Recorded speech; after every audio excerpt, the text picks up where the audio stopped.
Goeiemôre.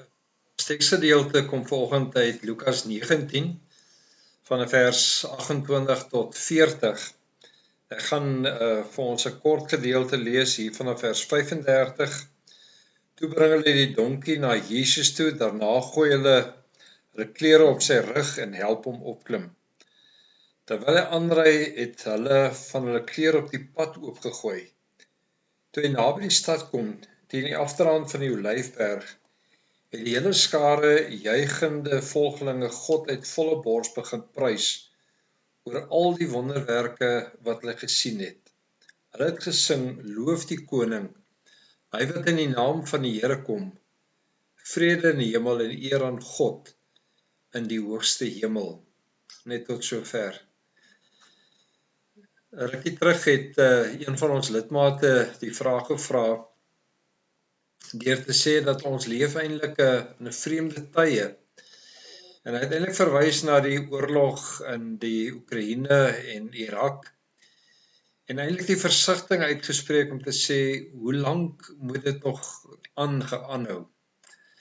Wanneer gryp God in en wanneer verander die Here die geskiedenis en die omstandighede van hierdie wêreld? En ek dink hierdie persoon het iets verwoord wat dalk in meeste van ons harte dan ook leef.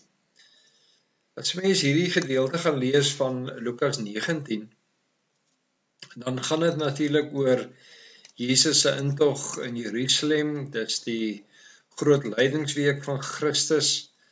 En dan is dit dat hierdie verhaal eintlik vir ons op 'n manier ook help om hierdie vrae te beantwoord. Want dikwels as ons sê, wanneer gaan God ingryp, dan gaan dit baie keer oor die uitkoms wat ons wil hê God in ons lewe moet kom doen. Ons wil hê daar moet 'n einde aan die oorlog kom sodat die petrolprys weer kan daal. Ons wil hê dat daar einde aan die oorloë moet kom, dat die ekonomie kan herstel, dat ons meer geld in ons sak het.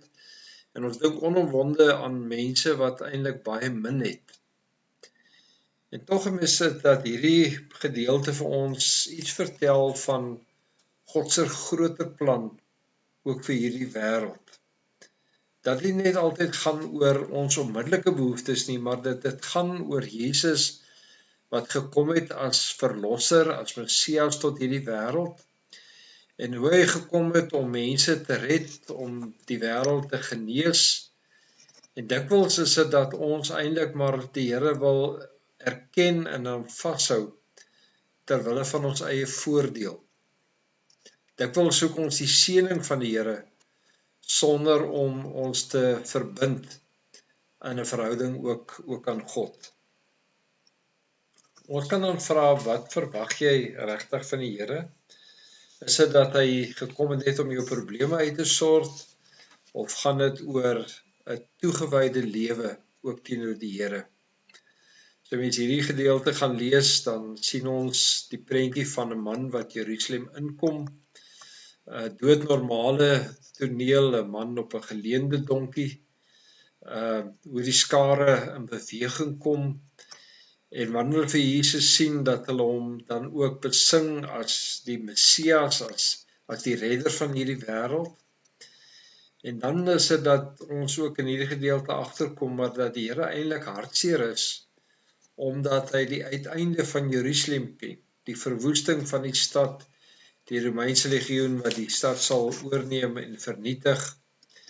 En in die proses dat hulle eintlik vir Jesus nie erken as die Messias nie. Ten spyte daarvan dat hulle in lofliedere sing tot eer van die Here, dat hulle klere voor hom kom neergooi, is dit dat hulle 'n ander verwagting gehad het van Jesus. Hulle het verwag dat hy sou kom as 'n politieke bevryder wat herstel sou bring, in 'n politieke bestel, en dan kom ons agter, maar Jesus is die lydende. Jesus is die een wat aan die kruis vir ons gekruisig sou word.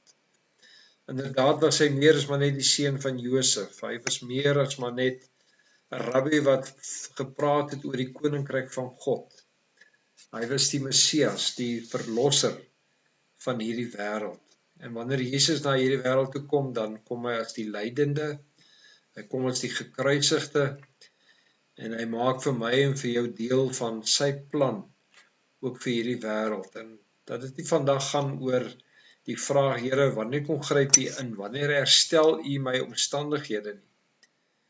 Maar meer om te besef van God het gekom om te red en te genees, en dat die Here gekom het juis vir hierdie stikkende wêreld, en dat ons moet uitgaan en die evangelie gaan uitleef en gaan uitdra, sodat mense tot geloof en tot inkeer van God kan kom.